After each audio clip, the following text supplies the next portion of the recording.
Hola, ¿cómo están? Dios les bendiga. Meditando en esto de los fines del tiempo, he querido compartir con ustedes hoy algo saliendo un poco del tema, pero que es relevante en sí porque cuando uno habla del fin del tiempo, normalmente en todo lo que uno ha visto de la enseñanza, todo apunta a que ¿cómo decirlo? Hay un querer general de la iglesia que es poder salir de la escena de este mundo frente a todo lo que viene. Eh, lo cual en lo personal me incluyo. Si uno ve todos los anuncios de catástrofes que vienen, bíblicamente hablando, uno querría salir. Pero, ¿y qué pasa con la gente que no conoce al Señor? ¿Qué pasa con aquellos que hoy no saben o no quieren creer? Y eso es lo que meditaba. Si la Escritura dice que Él quiere que todos procedan al arrepentimiento, entonces, ¿qué hay que hacer? Debemos enfocarnos solamente en que vamos a ser arrebatados, vamos a salir del escenario de este mundo siendo salvados, y eso es todo, eso es el fin de nuestra vida. Y, y eso es lo que meditaba en estos días, en eso, porque es como con tantas situaciones, lo primero que se nos viene a nuestra mente es que el fin se acerca, es que viene el rapto, viene el arrebatamiento y comienzan a haber serie de mensajes, prepárate. Pero la verdad es que si hemos conocido a Jesús, si tenemos a Dios en nuestra vida, ciertamente debemos estar alerta, pero si lo pensamos bien, si nuestra doctrina tiene una línea de coherencia, lo digo así porque a veces pareciera que nos olvidamos que toda creencia y todo lo que Dios nos habló es coherente. Dios no es un Dios irracional, tiene que tener una línea de coherencia. Y si hablamos de que estamos en la gracia y somos sostenidos por la gracia, quiere decir que el arrebatamiento, por ende, también debiera ser bajo esa misma premisa. Por tanto, ¿de qué nos asustamos? ¿De qué nos preocupamos? Si Dios nos va a sacar del escenario de esta vida, si es que los, si esa creencia es verdadera, y Dios nos va a sacar antes de la tribulación, lo cual en lo personal, y digo en lo personal, la cuestiono por todo lo que hasta ahora he leído, he visto, y los argumentos aún no me siento conforme ni convencido con ellos a la luz de la escritura, porque normalmente uno ve un escrito y citan un texto, pero se ponen a hablar de lo que va a suceder posterior al arrebatamiento de la iglesia, de que van a quedar aviones sin pilotos, trenes, y van a comenzar una serie de catástrofes. Y eso me suena como a película, escrituralmente no está en ningún lado. Pero se enfocan en eso y no realmente en buscar cuándo es, porque, y aquí cuando digo ojo es porque es así, oído, vista. En ninguna parte de la escritura dice cuándo va a ser el rapto. No lo dice. Y el que diga que lo diga, bueno, que cite el texto, pero no lo hay. Todos los estudiosos indican lo mismo. Y otro es, todos asumen que la tribulación o los últimos 7 años de Daniel van a ser de tribulación, cosa que tampoco se dice. O sea, cosa que tampoco lo dice la escritura, sino que lo suponemos. Pero bien, eso lo seguiremos viendo, pero lo que me deja a mí pensando es que si tú crees en Dios, si tú has aceptado a Jesús, si tu vida ha sido cambiada por Él, ¿de qué te preocupas? O sea, me refiero de qué te preocupas por ti. ¿Por qué estás preocupado de tu vida? Si se supone que teniendo a Cristo nuestra vida está asegurada, sea por vida o sea por muerte, eso es lo que nos enseñó Jesús, que debemos amar a Dios más que nuestra propia vida. Por tanto,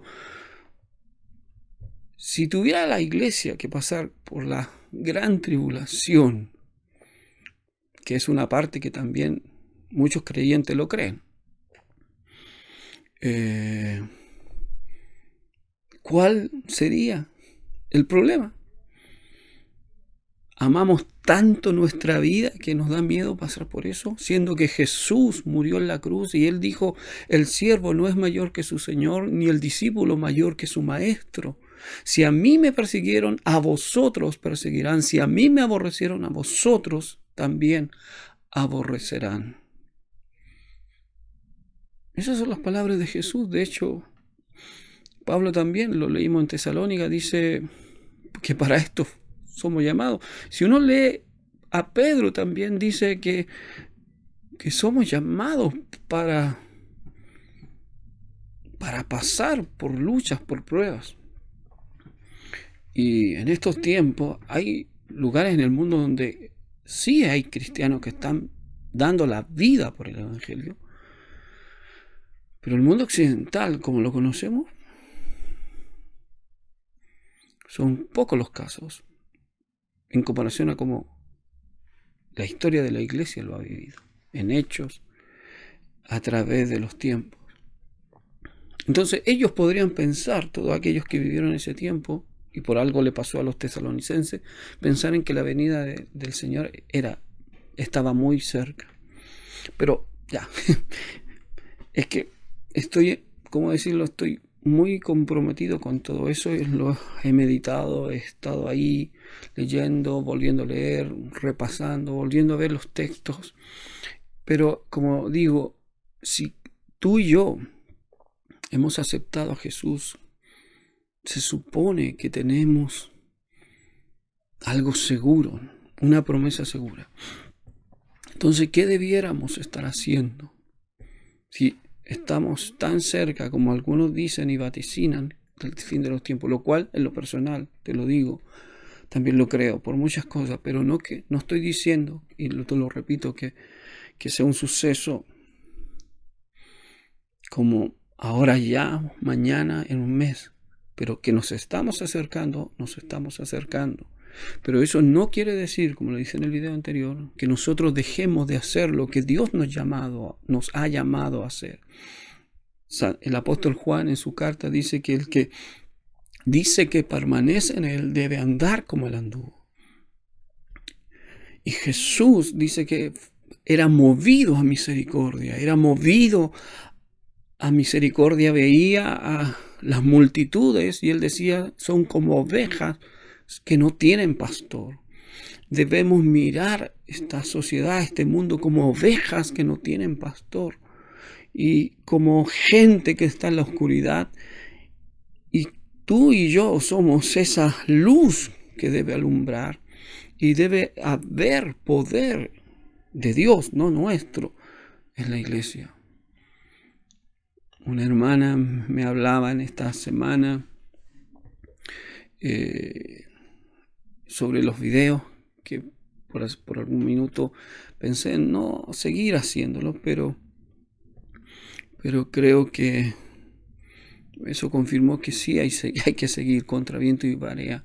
Si alguien piensa distinto a lo que, o cree cosas distintas, debe dar sus argumentos de acuerdo a la Escritura. No simplemente decir, no, te estás errando, estás equivocándote, o no sé.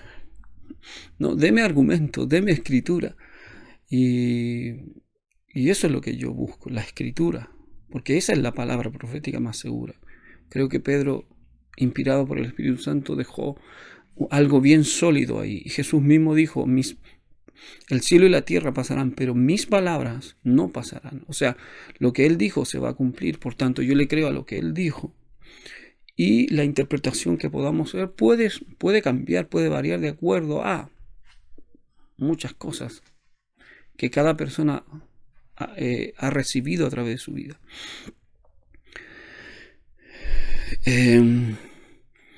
Entonces, quiero compartir tu texto en Primera de Juan, en el último capítulo de la carta de Primera de Juan, que dice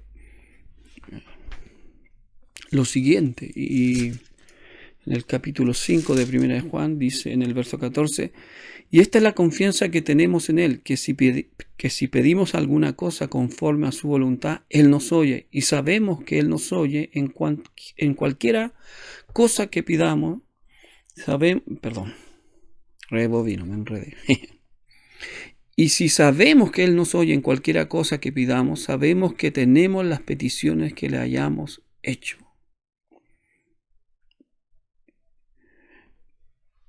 Y esto es lo que a mí me llama la atención, de que todas las promesas o enseñanzas que Jesús le hizo a sus discípulos eran prácticamente, ¿cómo decirlo? No tienen lugar, no tienen un punto de duda, no sé cómo decírtelo, no tiene una doble lectura, digámoslo, en que me diga, bueno, tal vez sí esto sucede, tal vez Dios no nos oye, pero sino que Jesús asegura, y el apóstol Juan, discípulo del Maestro, asegura que Dios nos oye en todo lo que le pidamos conforme a su voluntad. Entonces, cuando oramos y nos acercamos a Dios, lo primero que debemos estar pensando es si vamos a pedir algo de acuerdo a la voluntad de Dios. Y si ese algo que estamos pidiendo es de acuerdo a la voluntad de Dios, entonces lo vamos a tener. Por eso Juan dice, y si sabemos que lo tenemos. Entonces, ¿cómo puede haber dentro del cristianismo, dentro de los creyentes, dentro de la iglesia, dentro de la congregación,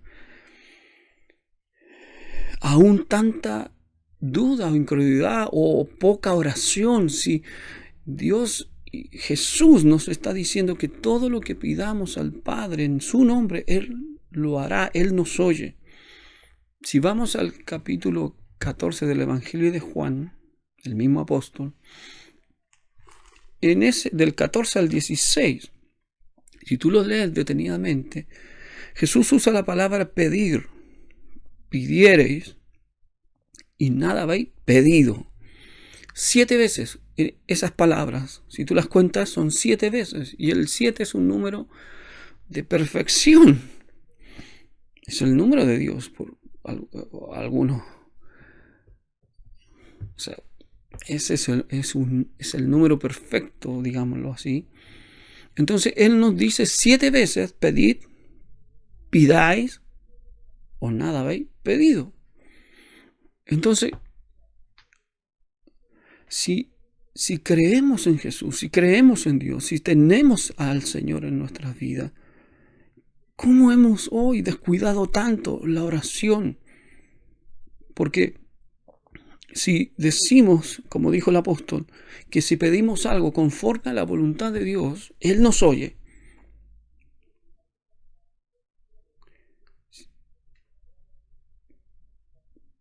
Frente a esto del fin de los tiempos, Dios no querrá que se salven algunos que aún no le conocen. Pedro dijo: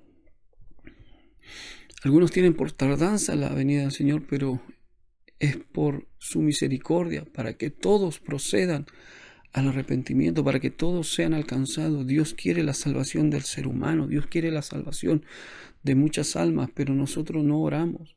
Si tú miras a tu vecino, tú y yo hemos orado por ese vecino para que Dios lo toque, Dios lo alcance. Si decimos que sí, la pregunta es: ¿por qué no lo ha alcanzado? Y si Y si no, y si decimos, bueno, no, entonces tendríamos que entrar a pedirle. Ahora bien, el Evangelio de Juan en el capítulo 14 comienza diciendo: creed que yo soy en el Padre y el Padre en mí, de otra manera creedme por las mismas obras. De cierto digo, que el que en mí cree, las obras que yo hago, él las hará también, y aún mayores hará, porque yo voy al Padre, y todo lo que pidieres al Padre en mi nombre, lo haré para que el Padre sea glorificado en el Hijo. Si algo pidieres en mi nombre, yo lo haré. Aquí ya van 2 veces. Primero, si decimos que hemos creído en Jesús, si decimos que creemos que es el Hijo de Dios, que vino por nuestra salvación, el que cree pide. El que cree pide. Porque Él nos va a responder. El que cree pide. Eso es una cosa. Después pasamos al capítulo 15. Y ahí habla de la vid. ¿Tú te acuerdas de ese texto? Y dice, 15:6 dice, el que en mí no permanece será echado fuera como pámpano y se secará. Y lo recogen y lo echan en el fuego y arden. Si permanecéis en mí y mis palabras permanecen en vosotros, pedid todo lo que queráis y os será hecho. Tercera vez. Pero ¿qué dice? Si permanecemos en Él. Si decimos que hemos permanecido en Jesús, que hemos creído en Él, pedimos, porque el Dios nos va a responder. Y esto es lo que nos debe llevar a meditar cómo nos hemos alejado tanto de la oración. Y en un video de esto de mismo, de lo que hacía Jesús y lo que hacían los apóstoles y lo que hacen y han hecho los grandes hombres de Dios a través de los tiempos en la iglesia, es que eran hombres de oración. Porque si pretendemos nosotros cambiar a la gente, nunca lo vamos a hacer, porque es Dios el que cambia la vida. Una hermana le decía a una joven predicadora, cuando le vayas a hablar a una persona, di lo que está en tu corazón, lo que Dios ponga en tu corazón, nada más. Porque lo demás es querer nosotros convencer a la otra persona. Y ella, en este evento que hubo, le sintió en el corazón y le habló a una pareja. Y le dijo, no sé, una frase nomás. Dios, no sé, te ama, te está esperando. Pero era una frase corta. Y esas 2 personas sintieron el impacto de las palabras y comenzaron a llorar. Y el impulso natural de uno es querer hablar más, pero ese ya es uno. Y eso es lo que hoy día estamos viendo, que mucha gente quiere convencer al mundo con sus argumentos, y es Dios el que convence, es el Espíritu Santo el que convence de pecado, de justicia y de juicio, pero debemos pedirlo y debemos orar para que Dios toque la vida y los corazones de esas personas. Si estamos en Jesús, no dejaremos de pedir. No dejaremos de orar por los que se están perdiendo. No dejaremos de orar por nuestros vecinos, por el joven de la esquina, por el esposo que quizás no quiere nada con Dios. Me acuerdo de un hombre, un pastor, que se propuso conseguir después de una reunión de oración en donde el esposo de una de las hermanas fue tocado, él, inspirado por Dios, en ese minuto donde vio la respuesta, dijo, hagamos algo, oremos por el más malo de este lugar, de esta ciudad, o de este, ¿cómo se dice?, distrito, no sé cómo era el lugar. Y así que, ¿qué hizo? Fue a buscar al hombre más malo y llegó hasta una casa y le dijo, ¿tú eres el hombre más malo de este lugar? No, hay otro peor que yo. Ya, ¿y quién es? ¿Cómo se llama? Y fue a buscar a ese hombre. Llegó a la casa y justo cuando estaban golpeando la puerta, entra, hay un matrimonio y le dice, me han dicho que usted es el hombre más malo de este lugar. Y le dice, dile tú, po, le dice a su mujer. Y la mujer le dice bien tosca, no, dile tú, po, si tú eres el que está. Entonces le dijo, mire, yo sí, creo que soy el más malo, pero estoy tan cansado de todo esto que si no hoy mismo, si no hay un cambio en mi vida, hoy mismo me quito la vida. Entonces el pastor va y le dice, yo soy el pastor del, ¿cómo decir?, del área, y hemos estado orando por el hombre más malo, y le vengo a decir que Jesús te ama.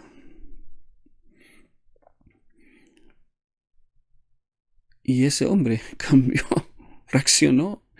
No fueron grandes palabras los que le dijo este pastor, simplemente llevó el mensaje, que hay una oportunidad de vida en Dios, pero había oración detrás de él, había un clamor detrás de él, había una iglesia orando.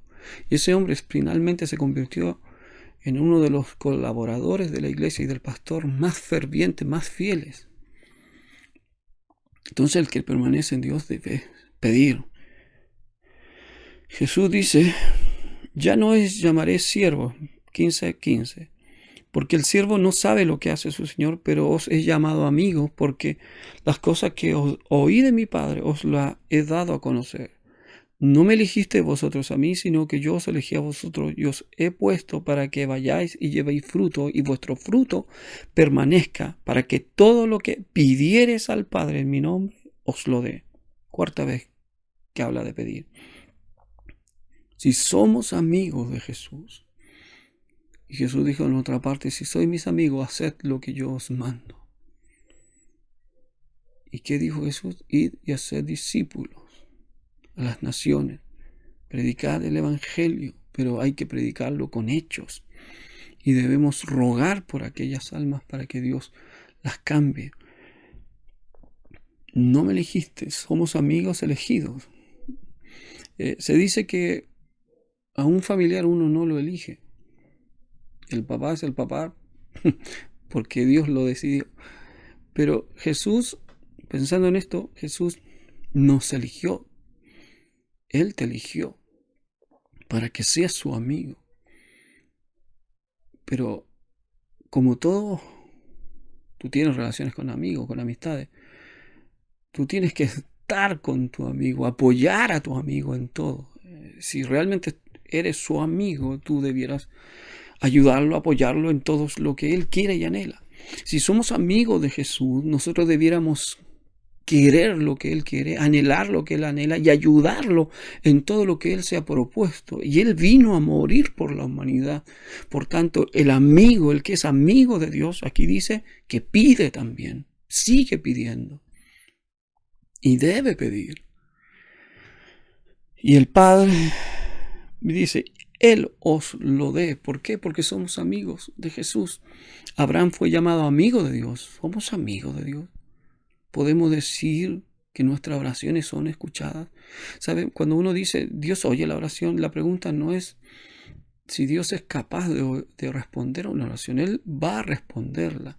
La prueba, lo que realmente muestra la oración es qué calidad de relación tenemos con Dios.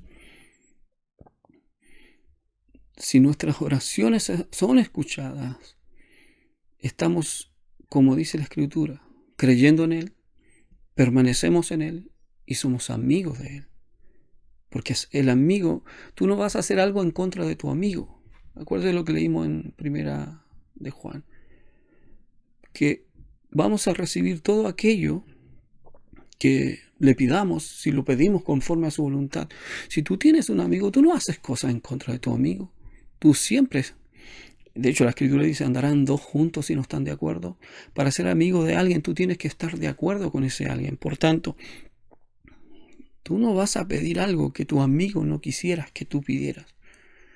De hecho, tú no pides nada de lo que tu papá, físicamente hablando, no le gustaría que no tuvieras. Bueno, Sigamos. En el capítulo 16. Bueno, dijimos cuánto llevamos, cuánto pedir llevamos. 1, 2, 3, 4. Y aquí están los últimos 3. También vosotros ahora tenéis tristeza, pero os volveré a ver y se gozará vuestro corazón y nadie os quitará vuestro gozo. En aquel día no me preguntaréis nada, de cierto os digo que todo cuanto pidiereis al Padre en mi nombre, 5, os lo dará. Hasta ahora nada habéis pedido, 6, en mi nombre. Pedid, 7, y recibiréis para que vuestro gozo sea cumplido. En este último texto Jesús habla de que Él va a morir, de que no lo van a ver, pero dice, cuando me vuelvan a ver, y aquí quiero hacer como una alegoría, no sé si estará bien dicha en este minuto la palabra, pero si estamos hablando del fin de los tiempos y anhelamos verlo, quiero decir esto, el que espera a Jesús, como dice en Apocalipsis, el Espíritu dice, ven, la iglesia dice, ven. Si estamos esperando ver a Jesús, no dejaremos de pedir para que aquellos que aún no le conocen tengan la oportunidad de salvarse antes que Él venga. Si hemos creído, le pedimos. Si hemos permanecido en Él, le pedimos. Si somos amigos de Jesús, le pedimos. Si estamos esperando su venida, le pedimos. Jesús nos dice que todo lo que pidamos, Él nos va a responder. Por tanto, ora con confianza. Si has creído en Jesús, pídele sin temor. No digas, voy a orar a ver si el vecino cambia. Dios quiere la salvación de todo hombre. Si esa es la voluntad de Dios, que todos procedan al arrepentimiento. Pero como lo dije en alguna oportunidad, por alguna razón Dios lo ha dispuesto así, está escrito. Debemos pedir para que Él se manifieste, orar para que Él haga lo que nosotros humanamente nunca vamos a poder hacer, porque nosotros no vamos a alcanzar las almas sin el poder del Espíritu Santo, y para eso debemos estar de rodillas.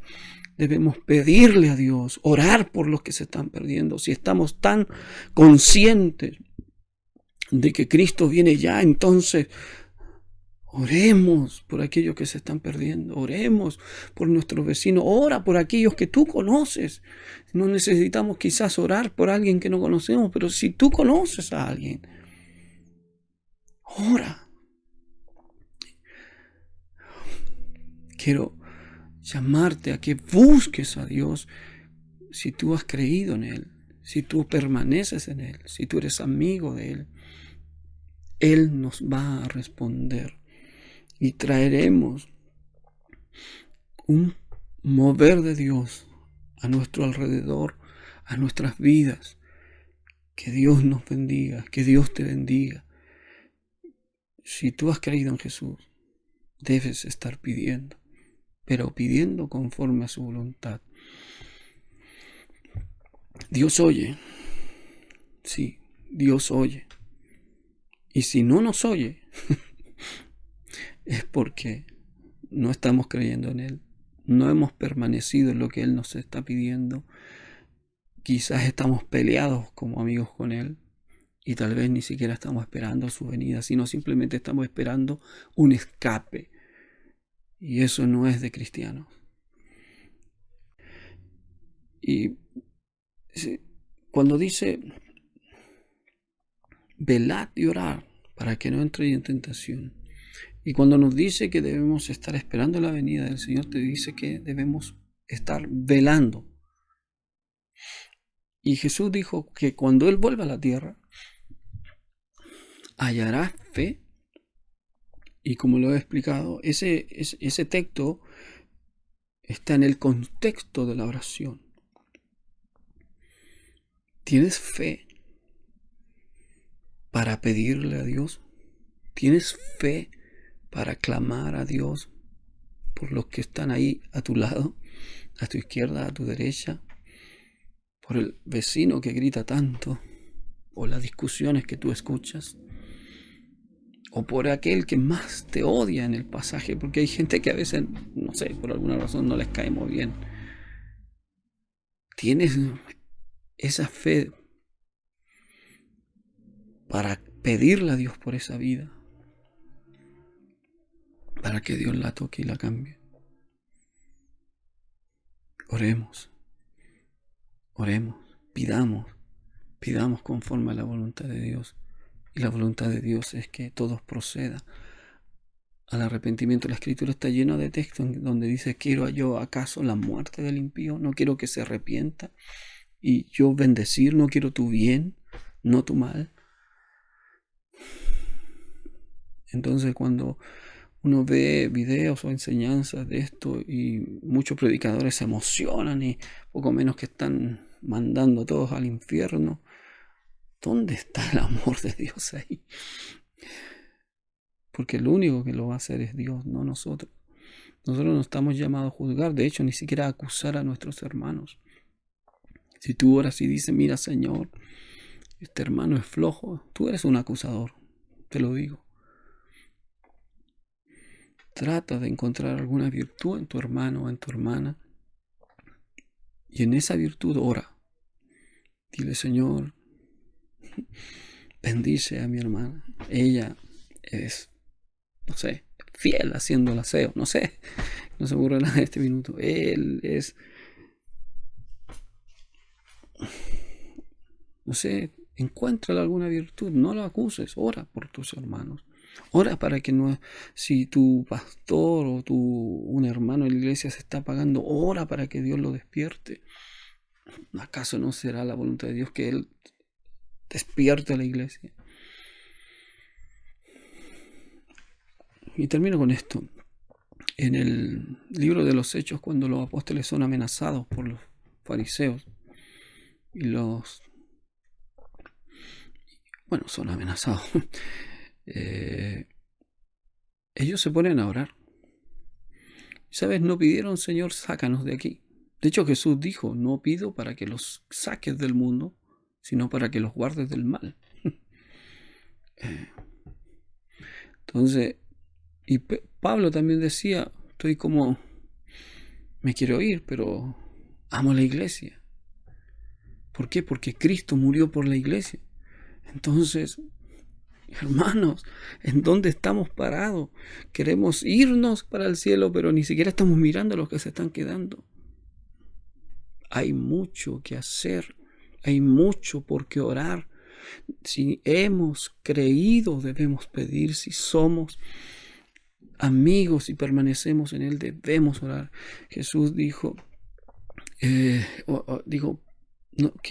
Jesús no, los apóstoles cuando fueron amenazados, me fui para otro lado, cuando fueron amenazados, ellos ahí sí dijeron: mira sus amenazas y concede a tu siervo predicar con denuedo, con valor, tu palabra, mientras extiendes tu mano para que en el nombre de tu santo Hijo Jesús se hagan sanidades, prodigios y milagros.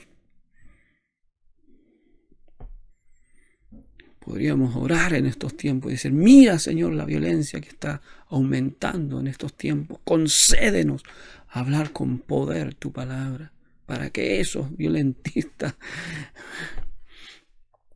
La gente está llena de odio, la gente está llena de, no sé, hace poco leía en el diario, y ahora sí con esto termino, que un grupo de motoristas golpearon a un joven que iba en su vehículo junto a su esposa, su suegra y sus cuñadas de 15 y 9 años, si mi memoria no falla, y le rompieron los vidrios del auto solo porque les tocó la bocina, porque no los dejaban pasar. Como dije en los videos de esto de hablar del fin de los tiempos, está comenzando, está preparándose el ambiente. ¿Cuánto nos falta? No lo sé. Pero en ese intertanto, ¿qué? ¿Nos vamos a quedar quietos mirando? Bueno, es voluntad de Dios.